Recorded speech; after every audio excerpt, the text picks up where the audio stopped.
sitting here with Jeremy Ramos, originally out of Puerto Rico. Now, I want to ask you, what were you doing in Puerto Rico?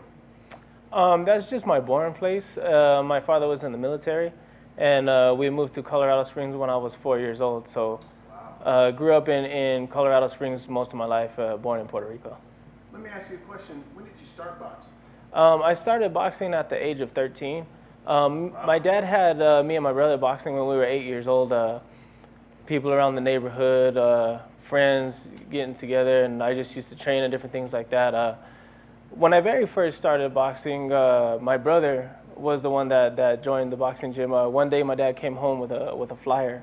Boxing's been in my family for a long time. My dad was a fighter.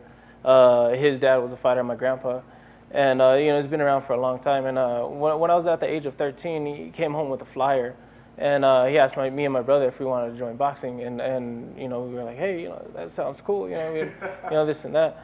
But I was a little bit more interested in kickboxing at the time.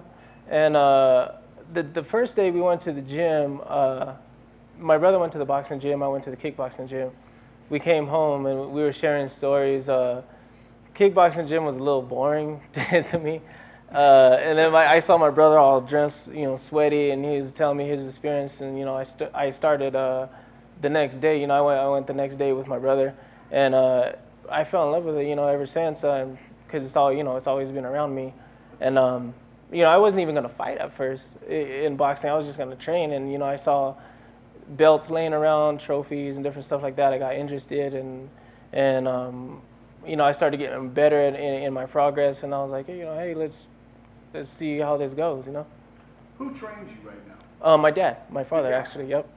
What is his name? His name is Juan Ramos. Oh, wow. All right. How many amateur fights you got? Amateurs, somewhere around 80-ish, 75, 80-ish. Wow, well experienced, bro. Yeah, it was a pretty long amateur career. Now tell me about your one loss. What happened there? With Brad Jackson, you're telling me? Yes. It was a close match. I believe I honestly think that I pulled it by a little bit, but it is what it is. They gave him the fight. It was an awkward fight, but I don't take nothing away from him. He was a good fighter.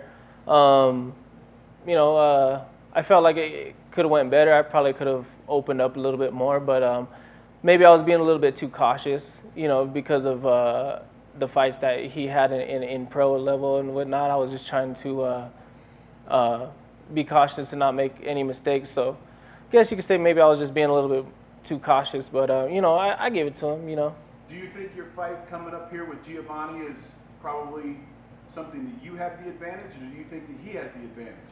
I wouldn't say that he has the advantage. I never try to put any fighter before me.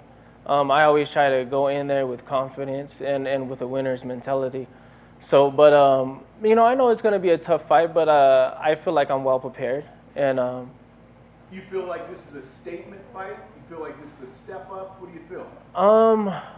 I guess you could say more of a statement, yeah. To kind of erase of what happened with Brad Jackson. There was a lot of different discussions and different things that they were saying on the internet that I didn't really agree with, but it is what it is. That's what they're going to say in boxing to make publicity. But there was a lot of things that were said in the fight, that I got discouraged and I got this and that. And they were talking basically like he put a beating on me, but it wasn't that kind of a fight at all. But, I'm not here to talk about any fighter, though. Brad Jackson's a good fighter, and I give it to him, He won the fight. Good for you. So, I like to describe myself toward Hector Camacho. He's one of my favorite fighters. I like to be one of those fighters that with a lot of speed and a lot of a fighter that puts a show. I have really fast hands, and just basically all the fast fighters in general is who I pretty much try to follow. Sugar Ray Leonard, Hector Camacho, what's his name? Gamboa. Oh, yeah, Gamboa. Gamboa. Yeah, anyone basically who's fast. I love fast fighters. So you counter fighter? No, more of a boxer. More of a boxer. More of a boxer style. So. Nice. Dude, you killed it. It's perfect. Yes, thank you. All right. Good job, brother.